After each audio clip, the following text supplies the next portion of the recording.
Hello. So today I'm going to be interviewing Jules Cooper.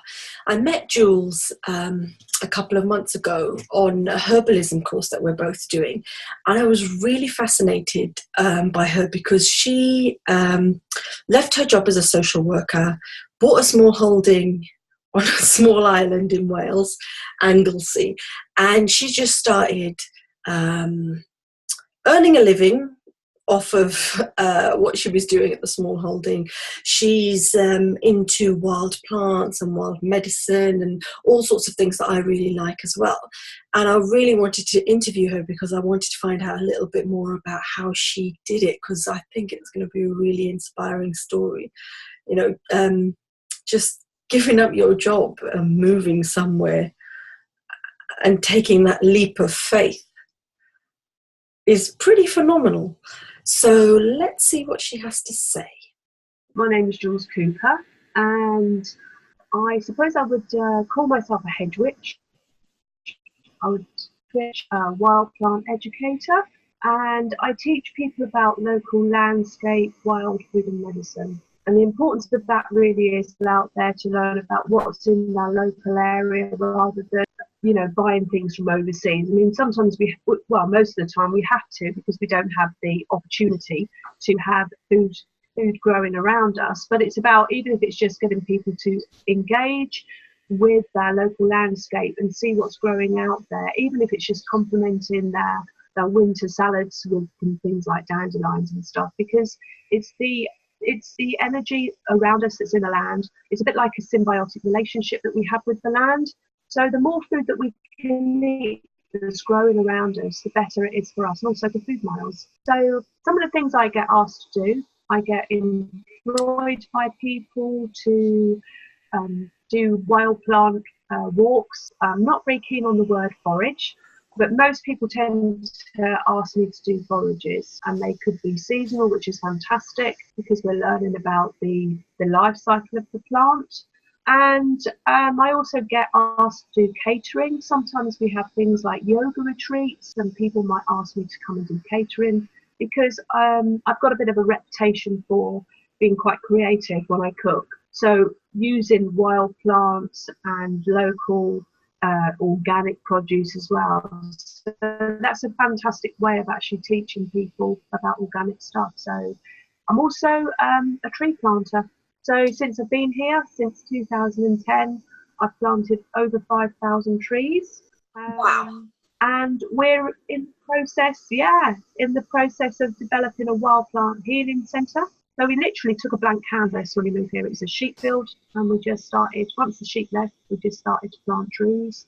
And we've literally changed this place I think, for the better, because it's much more diverse in vegetation, in animal, insects, birds, which help with pollen. And it's just amazing. We had a family of jays turned up about a month ago, and they're woodland birds. And it just makes my heart sing, because you just wouldn't see them. In fact, the last time I saw a jay in West Sussex, where I come from, and that was probably when I was about 18. I'm now 54. So there you go. Wow. So you have a small holding on an island in Wales. Yeah. So tell us then a little bit about your journey. So you didn't always have this small holding. You bought it, 8 years ago? Yes. Okay. So tell me your journey from what you were doing before that to actually where you are now. Right, okay. And also, actually, Jules, I also would really like to know why you did it as well. So if you could weave that into your answer. Okay. Well, I'm originally from West Sussex, and I've moved around a lot, and I ended up in Manchester, a single parent with 3 children, in about 2000, around 2000. And during that point, I decided to train as a social worker.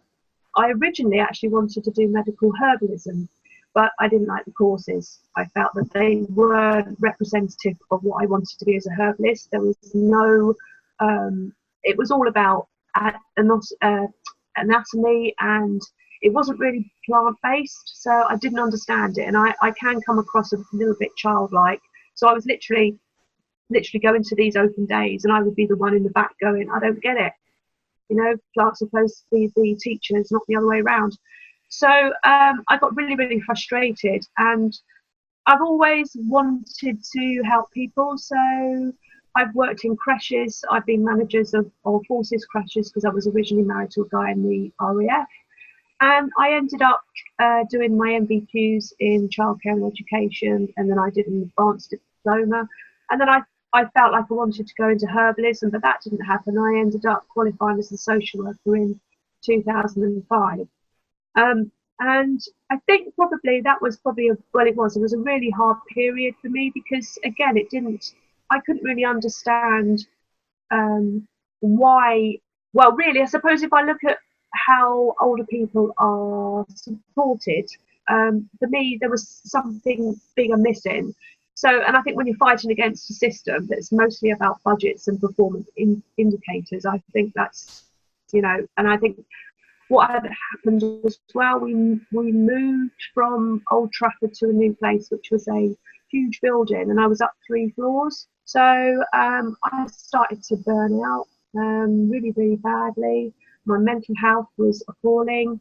And one day I just got up and walked out of the office. And in fact, it was a tree on the horizon. I was constantly looking out the window that spoke to me and said, you need to get up and go and not look back. So I did. So that was in about 2000 it was in 2010. And I think that set the ball in motion because about 3 or 4 months later, I'd sold my house. It went really fast. I put it on the market and it sold in a week. So it was about that whole manifestation of like a survival instinct, I think. That's the only way I can do it. It just ran. And we found this place. And I moved in on July the 13th, which is my birthday, 2010.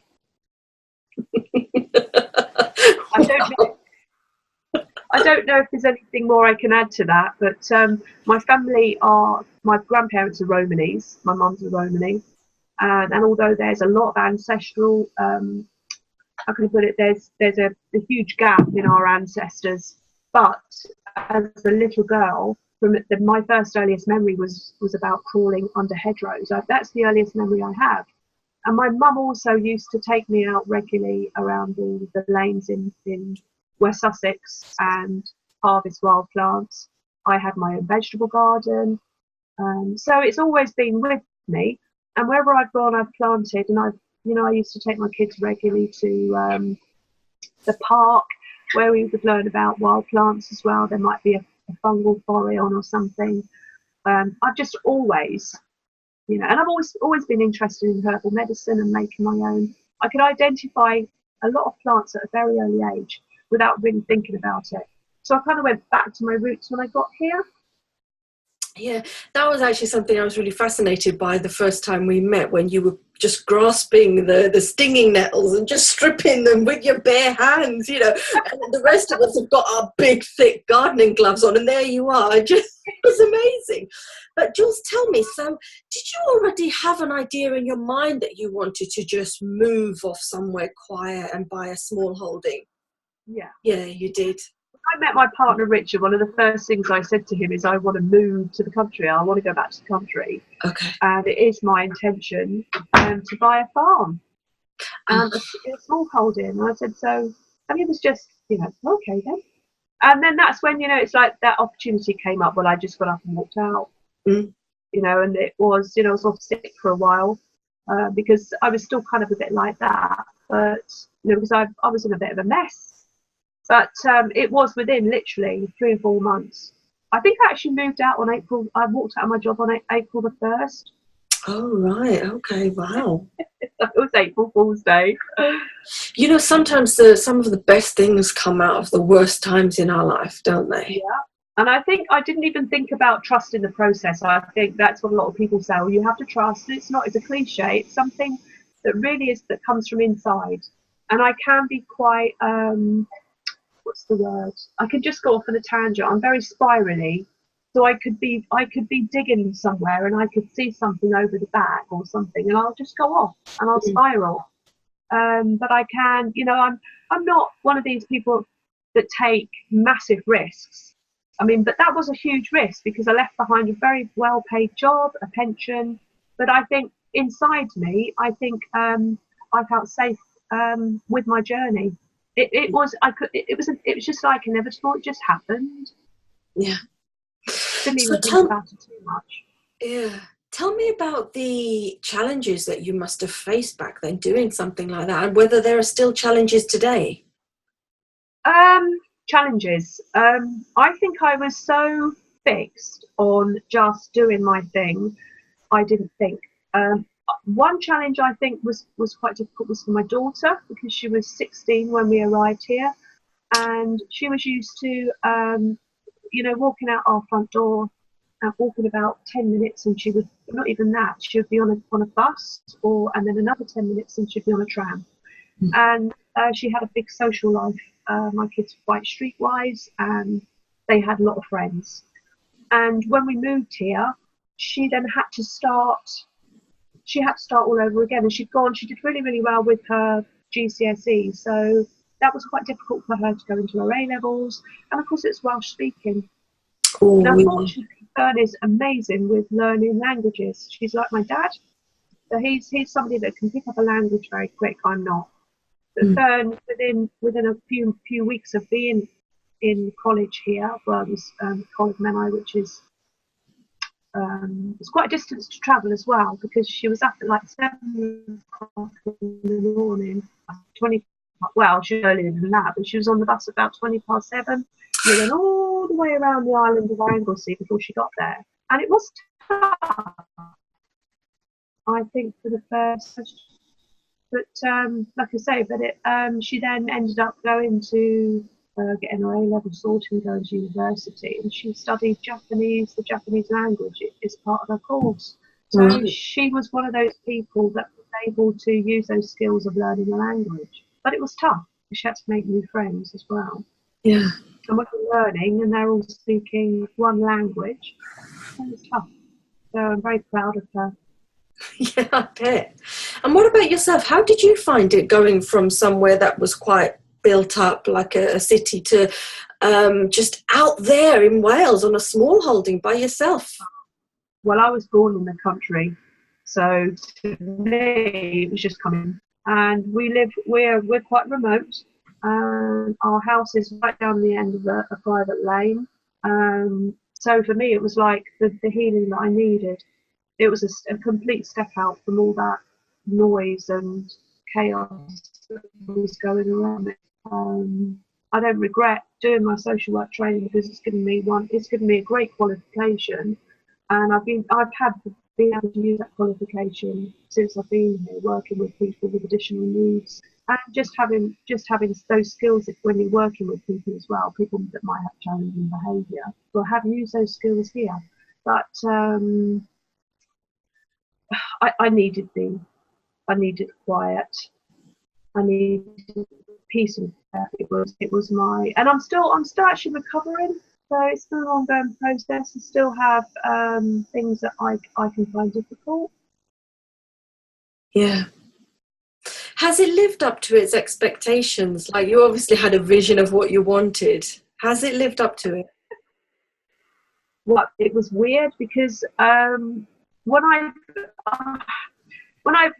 came here, it was just a sheep field, and I'm also I wanted to develop this place using what we call permaculture principles. So essentially, I walked into a monoculture of sheep, and it's a Welsh island which is full of sheep, and I felt that, and also this used to be a forested island. When the Druids lived on Anglesey thousands of years ago, it was a forested island, and then when they were invaded by the Romans, they cut down all their trees. There's a really windy island, so for me to be able to plant vegetables, I needed to plant shelterbouts. So I got in touch with council, and again, because I was just in a completely different way of thinking. I phoned up just for some advice, and I said I want to plant trees. And because we have something called Better for Wales, it comes under Coed Cymru, this chap that I was chatting to said, "Oh, you a grant?" And my honest answer was, "I don't want a grant. I just want advice on how to plant trees." And he went, "No, I'll get you a grant." So a grant would be for planting Welsh native trees. And I said, "Oh, okay, cool." So this guy came out, and within an afternoon, I'd got like, he went on the computer and sent me, and it was like the shape of my field with all these kind of areas kind of filled in where the trees would go. And I was like, God, amazing. So I pushed for a lot of high fruit and nut varieties because during that time I also came up with a project idea called the Incredible Edible Hedgerow, because once the sheep had left, it was one second. very, very clear. Huh? The Incredible Edible Hedgerow. Yeah, because I was, when they'd gone, we flung the gates open because I hate bloody gates, and we kind of skipped around the field a bit. But it was like in spring, it was like, okay, oh my God. And of course, the sheep were so desperate for food other than pasture. You see, years and years ago, we would have fed our sheep on, they would have been in woods and things like that. And it's like cows love to eat things like ash. It would have been part of their diet. So these poor creatures are devoid of real nutrition because it's just pasture that's been constantly kind of fed with NPK. And it's not natural. So, and also it's quite, we ended up with a very, very compacted, I think quite barren field. So it became very, very aware then once the blossoms were coming out. It's like, oh my God, is that a plum blossom? I know what that is. What's this? And we've got these amazing, what I call Welsh Anglesey plums, because like a dab, and they're a round purple bullace, which is kind of like one up from the sloe. Incredible things, really, really good for women, high in antioxidants. Yeah, and kind of like things to have in my hedgerows. Lots of, and I've also had cherry, wild cherry, hawthorn and blackthorn. Lovely, yeah. That really sounds amazing. So I don't know if I've answered your question. You have, I yeah. don't know what the original question was. It was about the challenges that you face, but that's actually you've done a real service to the land there by planting all those trees, really, haven't you? I think so. Yeah, absolutely. We've there's a lot of observation as well, which is really, really important. That whatever you do, you observe. So there might be, it's like today, my partner and I are up the top of the field. It was a bright day, and I'm actually going to show you what had happened. We planted lots of fruit in 2000, like I said, part of the forest in 2012, and it takes between about 7 to 8 years before you get your kind of real fruit. And this is what we found this morning. I don't know if you can see them. Can you see them? Oh, what is that? The picture's not so clear. Are they plums? No, they're crab apples. And I'll put them down because they'll end up going over the screen and probably turning off. Can you pick just the one up and show me just the one? Oh. Okay, so this is quite a good size one. So this is this is what apples used to look like before we cultivated them. Yeah. I didn't kind of pick them for today's conversation. It's just we went up there. What happened was all the trees had gone down, all the leaves had fallen off the trees, and it became easier to go into some of the trees that are planted in the middle of the woodland. Yeah. And we found all the crab apples, so we were really excited. And I was looking at some of the oaks as well, and it's like, they're planted at the back. And I was saying to Richard, we need to move those, dig them up and move them forward because they're struggling. So it's about observation and then observing what grows in the ground as well. And wild edges are cool because it just, when you see things growing on the edges of things as well, it just opens everything up. And then you can see other plants that are kind of like clinging to those edges. So it's good, like an amazing margin, I suppose, between the hedgerow, it's like the pasture you kind of create. So, but I mean, I did have one farmer that wasn't very happy because when we first came here, we had a couple of seasons of hay, because we let our pasture grow for hay, and then we were selling hay off the field. So, and you do tend to get what I call an old traditional kind of like way of, if you know, somebody that's been farming for years, you know, sheep or cows or something like that. So because I was selling this amazing hay, when he said same time next year, I went, oh no, actually I'm planting trees. And he basically said to me, oh, shame on you, waste of good agricultural land or something like that. And I said, no, this is what I'm doing. So there's only one farmer, and I've got a great farmer, there's a lovely farmer that lives down the end, at the end of my lane, well, up the road. He's really interested in what we're doing here. Because, you know, most farmers have got like 30 plus acres and we've just got 7. But because we've got forest gardens in situ, you know, they're like, you know, they're like 7 canopies of, you know, you can put them in your back garden. You can have a, you know, like a tall tree and a tree underneath it and a bush, and then you can have ground cover, you know, depending on what you've got in growing, it might encourage mushrooms, edible mushrooms. You also can use the trees to, like blackberries are a perfect example of a vine. They use trees to grow up or over. So, you know, it's like a self-sustaining ecosystem, really, once you've kind of got those layers in. But at the moment, we've only just started to run pathways in, because I let it go completely wild for 8 years. Oh, right. And I thought, right, okay, and that was part of my healing, part of my mental health. It went completely wild. And then we started thinking, I want pathways in, and it just looks awesome now. So, next question then. This is something that I ask everyone who does the Spiritual Entrepreneur series, but I kind of feel like I don't need to ask it to you because it's obvious. But the question is, how do you nourish yourself spiritually? To me, the answer is straight away, like, you're on the land all the time, and that's such a source of nourishment, but you might have a completely different answer. Well, yeah, okay. In order to sustain, or in order to keep us completely healthy in terms of our overall well-being, we do need community. And when we think of, for me, nourishing myself, it's not just about the food and medicine that I use. There's much more to that. And I think when you are healing from a crisis, I have the tendency, because I'm a typical Cancerian, I pull into my shell, and I'm very Hobbit-like. You know, that's just my kind of thing I go to. And also autumn as well is a shedding area for me, and I can get really feisty. Ask my family.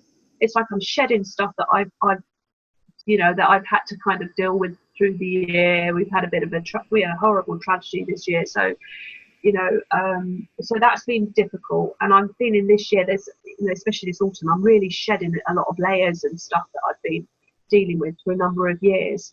But it's like, it's so important. If you were to move somewhere like this, you have friends. You've got to have friends. I mean, I'm very lucky because we've got something called a red tent that I can access if I need to, which is a group of women come together monthly, and sometimes we have, because Anglesey as well, so it's about, oh God, I've got about 40 miles across, maybe got that wrong, I don't know, but it's like, to go to a friend, you have to get in a car. It's not like living in Manchester where you can walk down the road and see a friend. You know, you have to make much more of an effort. So there is a lot of people on this island that are doing like-minded stuff, but they're all busy. So you have to make an effort, really a real effort, because trying to get a group of women together, they might have children, other commitments.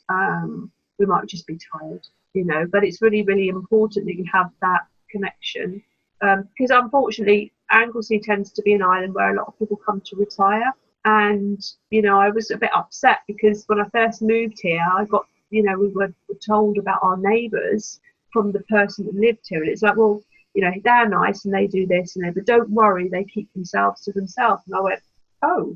You know, and I think because it planted that seed, it made me kind of a bit like, oh, right, I better not annoy the neighbours then. But an interesting thing happened. My daughter and I were doing the Anglesey show. We'd been asked to do the Anglesey show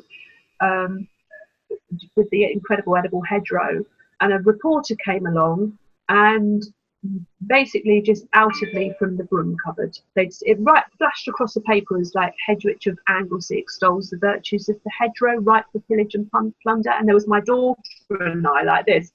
So it got out, and then of course my neighbours were then like reading the newspaper, and it's like, got a witch living down the end of the lane, like that. And then I started getting phone calls from WI going, "Are you that witch?" I said, "Yes." And if you see me and my daughter out together, we get clocked straight away as those witches. Wow. Yeah, she's like my right hand woman. She's amazing. She knows her stuff, so she doesn't have a problem if I need to nip to the loo. She just carries on. She's amazing. But it's like we had like an over 50s lady. What's that? An over 50s club got in touch with me and said they wanted me to run something here. They got funding for a community event, so they wanted to bring them here. And in the morning, Fern and I were still in our pajamas, kind of like getting like the geodesic dome that we have, kind of like prepared with straw bales for people to sit on. And the neighbour came up the road and was like, "All right." I said, "All right, love you, okay." He said, "Yeah, when's this event on then?" I said, "Well, do you know about it?" And he said, "Well, we're coming, aren't we? We're part of the over 50s." And it's like 3 of my neighbours were coming. So I was looking at Fern going, no pressure there then. And once they'd realised what we were doing, we weren't just a bunch of hippies planting trees, they were actually quite really surprised, and it kind of like opened it up a bit. So they realised I'm not kind of up here kind of doing dark stuff. I'm actually planting trees for the future, for our future communities. Yeah. I want to help people to be able to find their own medicine without having to rely on pharmaceuticals. And you and I are both on a sensory herbalist course, doing our train become sensory herbal practitioners, which is so cool because it's completely different from the medical herbalism that people would go to. This is an awesome course, and this is my daughter just coming in. Oh really? Yeah, I guess that's what a ball in for me. So that's lovely, and every now and again I might get into this, might be something in the newspaper. But then what also kind of inspired me as well, because of my own healing, and was about how I felt I needed to do something for children, to help children or try and to inspire children to be able to go out there and kind of find their own food and medicine. So I wrote a children's book called The Little Hedge Witch, which I had printed back in Welsh and English, just to honour the Welsh language of this beautiful island. So and that's got recipes in the middle as well. So the kids can find their own, especially things like dandelions, which again we were doing at the weekend, a couple of weekends ago, which is awesome. So easy to recognise. Most children know what a dandelion is. So yeah. So when we were on the last weekend of the herb course, I asked to look at your book, and Claudia, I was halfway through it, I hadn't got to the recipes yet, and Claudia was like, "Oh, can I see that?" So I couldn't say no, I haven't finished yet. So I handed the book over thinking, I'll get it back soon, and I never did, so I didn't actually get to the recipes bit, but it's such a beautiful book. Thank you. Yeah. So tell me. Yeah, I think it's a bit of a metaphor for my mental health. When you read it, it's actually quite, somebody read it and went, "Oh my God, that's your journey. That's why you are. You're like in the middle of an island, and having to step out and face the reality of what's going on there." And that was another thing as well, because I've been here 6 months and something had happened, and it burst that bubble of mine, and I was to face the reality of what was going on. And it was like, right, okay. So, but being in nature is such an amazing way to heal. If more people got out there, it's like saying about, the food that we put in our mouth. It's not just food. You have your elemental food. We've got to get out every single day, get some of that vitamin D into our bodies, There's lots of research that's, that proves that getting vitamin D, into our body every single day, can help prevent things like breast cancer. So you know, and it's like our experiential food, like you said before, community. So important that we engage with our communities and try and, you know, get rid of these barriers that exist between people. We are very much of the 80s kind of culture of, you know, like, look up, you know, you just look after your own stuff and ignore people because there's no such thing as society. And it's still ingrained in us. We have to step out and actually try and get, you know, try and work with our community, you know, for the better, really. Mm. Yeah. Tell me, Jules, about your morning routine. So how do you set yourself up for the day? Yeah, I forgot you were going to ask me that because I'm not going to lie, this is ridiculous. I'm not going to sit here and say that I get up in the morning and I'm doing yoga. And I mean, yoga should be part of our daily routine. We've got a chat on our course, haven't we, that does yoga every morning. It's like crumbs. It's so important to move ourselves, even if we're doing Tai Chi. And but for me, because I find it really, really difficult to get out of bed in the morning, again, it's something that goes way, way back to my childhood and a fear. So it's like when I have to get out of bed because I have 6 cats that as soon as I walk into my lounge, they're all meowing for food. I've got a dog. I've got guinea fowl, chickens and ducks. If I don't get out and, you know, open them up and feed them, you know, I'd be a really bad person. But to be honest with you, the first thing I do when I step out of bed in the morning is swear. It's like, oh, come on, Jules. And that's really, really important that you have to push. You have to push. It's like sometimes I might say to Bert, oh, do the chickens for me this morning. You know, I might take it in turns or something like that. But I make sure I do that before I have my kind of what I call my ritualized coffee. So I have coffee on the stove when I come back in because I have a gas stove that's fed by, because we've got no mains here. That's what's so lovely as well. You know, we've got no mains, so we've got a gas bottle that feeds our stove. So I make my coffee, and then that's when I can kind of like come down and go, right, I give myself half an hour just enjoying my coffee, and then it's like, right, what do I need to do today? And sometimes I might just spend the whole day being very creative in my head and writing things down, because I've got 3 books going on in my head at the moment that I'm kind of like writing. Oh, tell me about those. Okay, so I want to. One of the things I'd love to do is to make to write a book about seasonal wild plants based here. So just kind of, I love to be really, really creative. So rather than just the nettle, don't get me wrong, nettle soup is lovely. It's really, really good for you, but it tends to be a bit of a stereotype. It's a bit like dandelion coffee, but whoa, you know, take dandelion root and you dry it and you roast it. You can add lots of other beautiful herbs and spices, but spices that we've got growing in our local landscape as well that we wouldn't recognise as being a spice.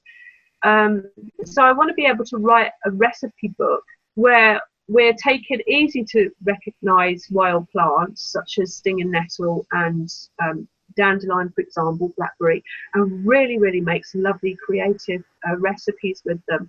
So that's the first book. And my son, he's a fashion designer. He's a really good artist. So he's already designed my front cover for me.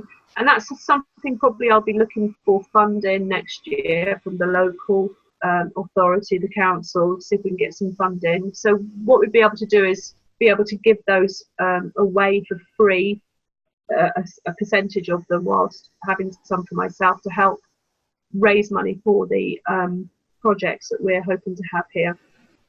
I'd like to be able, I'm also writing a teenage book about a heroine. That's all I can say.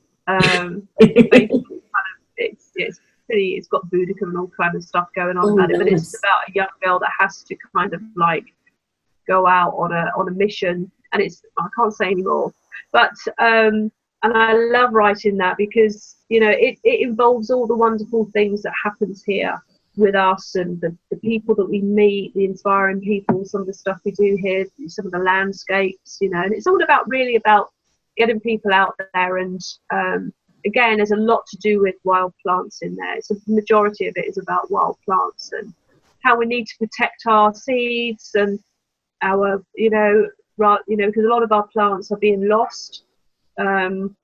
a lot of our heirloom plants, and it's a bit scary. So that's a way about kind of like getting our teenagers to kind of think about it, and again, it's that whole kind of thing for the future, preserving things for the future. But yeah, and the other one is probably a bigger book, all about my experiences here with working with nature, and ways of kind of like getting working through the day by using nature and wild plants. So I've got 3 on the go at the moment. So That sounds good. Keeping you busy. yeah, but I kind of like I felt a bit obvious. Yeah, I couldn't really find my words there, but I know what I'm doing. It's just No, I think you got the I have gist a bit across of quite well there. a creative brain that just goes off on a tangent. It's all written down. So, Jules, tell me then, what advice would you have for other women who are maybe in a job that they don't find fulfilling, or doing work that doesn't fulfill them spiritually or nourish them in any way, and they really want to just go down a different path? Well, it all depends really what they want. There are lots and lots of wonderful community projects where, I mean, for myself, because I was in a position, because I owned my own house when I lived in Manchester. It was mortgaged, but I had the opportunity to move. But there's some great communities around that you could volunteer at and see if it's for you. I just walked. One of the things that I would advise, if you want to change your job,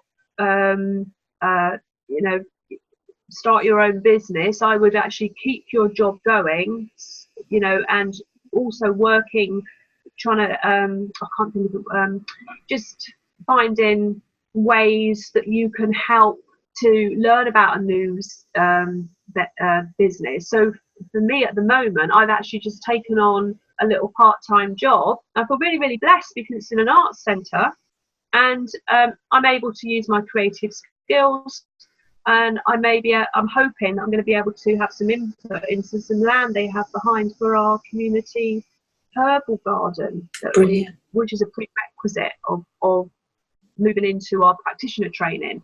Yeah. So and that, for me, it's going to get me out into the community a bit more, so I'll be able to spread the word, and they also sell my book for me, which is cool. And it's going to generate me some income, because this is a big project where I live. I live in a 17th century Welsh long cottage, which is covered in cement and concrete that needs to be removed so the building can breathe again, with lime render in it. So we are constantly renovating as well. And I have big dreams of having a wild plant healing centre here and wild camping. So I'm much more land-based. So if you're thinking about doing a massive project, it's up to you. But I wouldn't, if you're happy in your work, but there's something there calling you, carry on going, and then start, saving money off the side for things that you might need. Get in with like-minded people. Find your tribe. There's nothing worse than hanging around with people that don't nourish you. Believe me, I've done it, because I tend to give people the benefit of the doubt, and I always end up ignoring my gut instinct, and it comes back and stings me and says, no, I was trying to tell you. So listen to your gut, feels right. But again, find your tribe, and that might be through dance, that might be through yoga, that might be through somebody doing a soccer club. Fantastic. Food is a fantastic way for bringing people together, and I'm fortunate because I like feeding people. So most people know that if I do a workshop, even if it's an evening, like an evening with Jules Cooper talking about, they're never going to get fed. The people turn up, so, and I love food, especially if it's food that we grow for ourselves, or, wild or cultivated. So it's down to the individual, but just doing what I did was risky, but I don't think I had any control over that. Something inside me was going, get the hell out of Dodge. Yeah. And I just followed.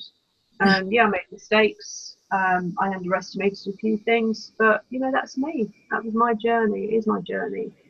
But yeah, research well, get out there, you know, find out, you know, if you want to get involved in community stuff. There's lots of places, especially in West Wales, where people are coming together and buying land. And sometimes you have to be a bit of an anarchist as well. You know, I am an anarchist. I wouldn't be on this course if I wasn't. So Jules, tell me before we finish up, what is there anything apart of you've told me about some of your amazing projects. Is there anything else that you're doing at the moment that you want to talk about and share before we finish up? I think I've woven most things in. I think I'm still. I would love to be able to get some packaging, because we've got enough wild plants here to be able to sell or to make a small business selling wild plants, whether they're in the tea form or just like roots and seeds and stuff like that. So I have spoken to some people. We are very lucky on Anglesey. There is a lot of support for people with small business to do with food. So I'd like to be able to create some wild camping where people came and they got their own area and they were able to find their own wild food, and they can cook outside, and also just use my use me as well, just to kind of like learn about plants and things. So I think I've probably told you everything. For me, if I was just to carry on writing, I love writing, carry on being a creative wild plant educator, hedge witch, and just keep, sharing that knowledge and passing forward. I think that's really, really important as well. Yeah. And to say thank you every day and to have gratitude for what we have, even if it's a comfort bed to sleep in. It's just, that's so important. But yeah, my plans for the future is I think I'd like a little community here. Yeah. So tell me then, if people are interested in you and what you do, how can they get in touch with you? Well, we've just got a new website called hedgewitch.wales. It's very young in its information that it has. But I do have my book on there, The Little Hedge Witch, for sale through PayPal, and we will be doing courses. Thing is, I'd love to do courses with women as well. Well, one of the ideas I've got is Wild Women Gather. Gathering, going out and gathering, and then making our own herbal preparations, because again, I'm very lucky to be on this course where I'm getting taught how to make medicine that's not scary. It's not all these different processes, but even just having a wild juice every single day is medicine. It's very, very simple. So what was it? You've answered it actually. No, you were saying so. Hedgewitch.wales, yeah. Sorry, hedgewitch.wales. Yeah. Brilliant. And I'm on Instagram. I don't do Facebook, but I am on Instagram, and I've got quite a few followers, which is amazing. And that's actually called The Little Hedge Witch. The Little Hedge Witch. Lovely. I started Instagram really just for my book, and then there was just so many amazing like-minded people that were befriending me, or whatever you call it, on Instagram. It's an amazing forum for learning new stuff. So yeah, get on Instagram and have a look at some of the things that we're doing here and some of the posts. Fantastic. Thank you, Jules. Thank you.